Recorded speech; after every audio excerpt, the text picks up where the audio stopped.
Welcome back. Today on World Refugee Day, we shine a light on the strength, resilience and determination of people forced to flee their homes.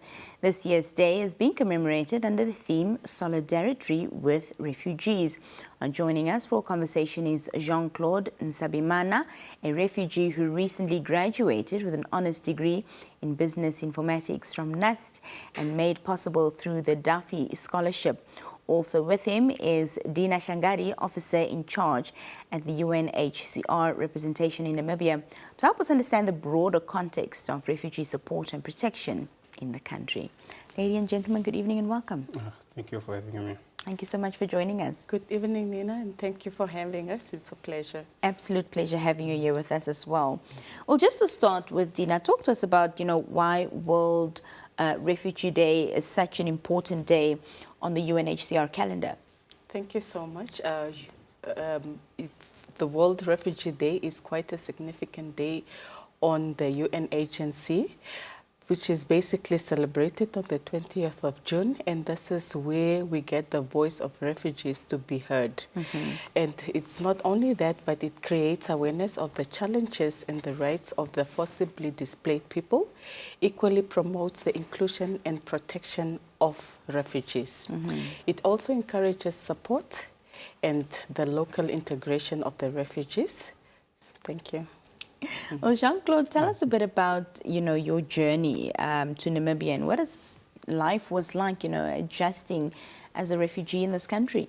Okay, thank you. I was born in DRC. Because of insecurities in the country, I just decided to say, let me see if there is a better life out there. By grace of God, I end up in this beautiful country, Namibia. And the life, you just have to accept the situation and adapt, as long as you have a shelter, there is food, so it's okay. Yeah. Diina, this year's theme is solidarity with refugees. So what does this theme mean in practical terms, especially here in Namibia?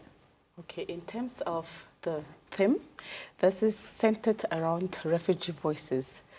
Refugees they have the same dreams, the talents, and passion for anyone else, and they are unique with obstacles that they face on their journeys. We mark World Refugee Day by sharing the stories to strengthen and encourage our communities here in Namibia, especially the host community, and for hope and reflection of how we can show up for refugee and any other displaced people in the world. Jean-Claude, I mentioned earlier that you graduated from NUST with an honours in Business Informatics. So what inspired you, to pursue this particular field of study? Let me say it was just job opportunity. I wanted to be employed in the future, to become someone else. I had a dream, And I made the research and I just saw that under informatics there is more job opportunities. So that's why I chose that one. Yeah. Awesome.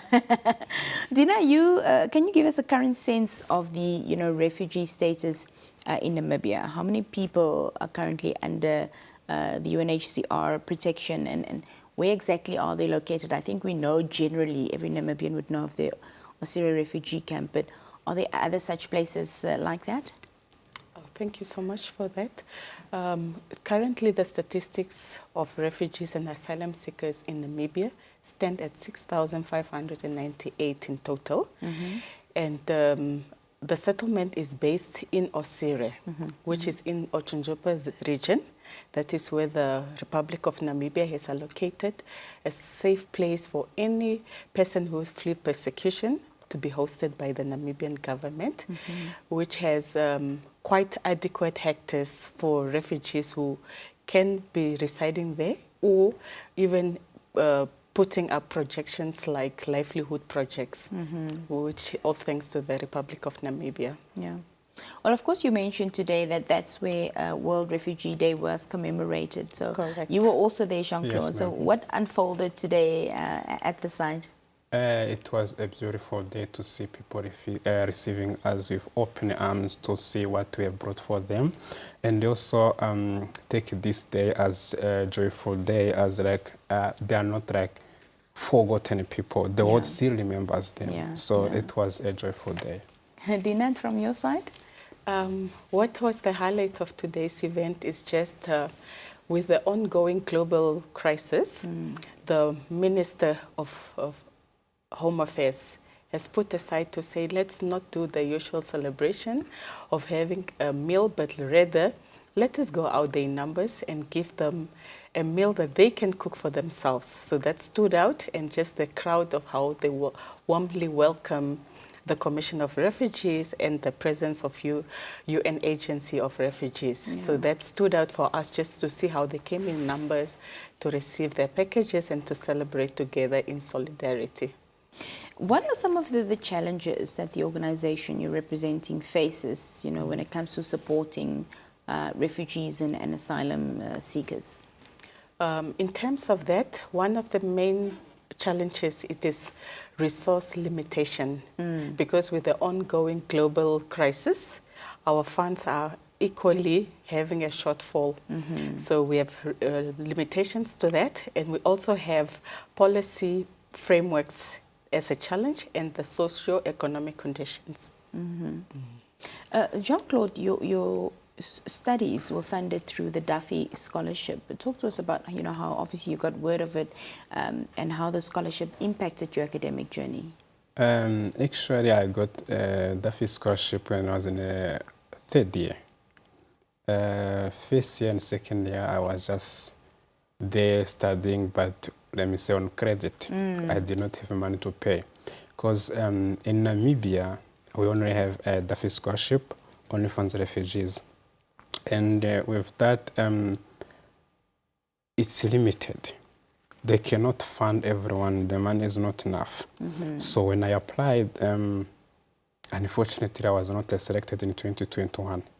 But I did not give up. I just wanted to go to school. So I registered. I just hoped maybe one day a good Samaritan from there will come and sponsor me. So 2023, I got a scholarship. It was still under SFH, but now it's under Study Trust in South Africa. But all these people, how should I say it? They took us like Namibians. They every time come to check to us like, how are you doing? How is school? Do you have any challenge? Are you okay? If you have a problem, we can organize a mentor, we can psychologist, anything. So they were close to us just to make sure that we are helped. Yeah. That's fantastic.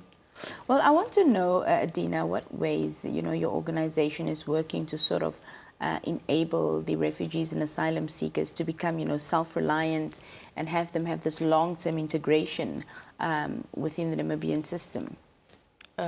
One of the ways that we do promote self-reliance, it is just to really work on how can a refugee be self-sustainable in Namibia. And one of those strategies, long-term strategies that we have recently implemented as of January 2025, it is to change our assistance method. We changed from in-kind food assistance to cash-based intervention.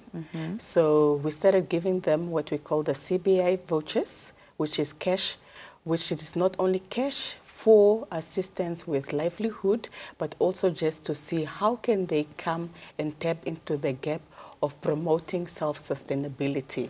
So that is one of the ways that we are working on creating livelihoods, and equally also just to promote inclusion in the Namibian Republic. Jean Claude, what are your hopes for the future now that you've graduated, you know, both professionally and even personally? I am hoping that government institutions in Namibia and the private ones to also employ refugees, because as it stands now, refugees who are working, statistically is very low. So you go there and then like, no, as long as you're not Namibian or you're not foreigner like others, they don't employ you. Only few people currently, maybe NUST, I know, and UNAM, but other institutions, no. So we are hoping maybe there's going to be a cooperation between maybe UNHCR and some ministry just to come together to help these refugees who graduated. And personally, I also did not finish to study, I still wish to continue with my master's next year if I get a sponsor. Yeah. Yeah, thank Fantastic. you.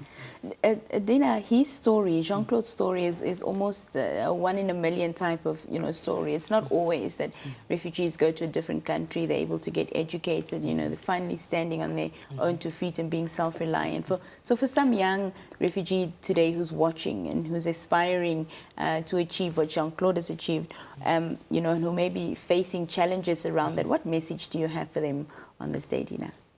On this day of World Refugee Day, I would just want to say to any refugee young child that your dreams are valid, you're passionate just like any other kid, so please put out your best out there, empower yourself so that you can be the future for tomorrow.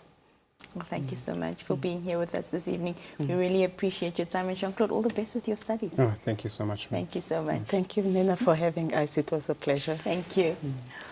Well, that was Diina and Jean Claude speaking to us on World Refugee Day.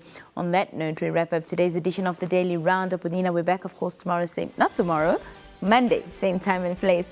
From myself and the team is good night. And thank you for watching. Have a lovely weekend.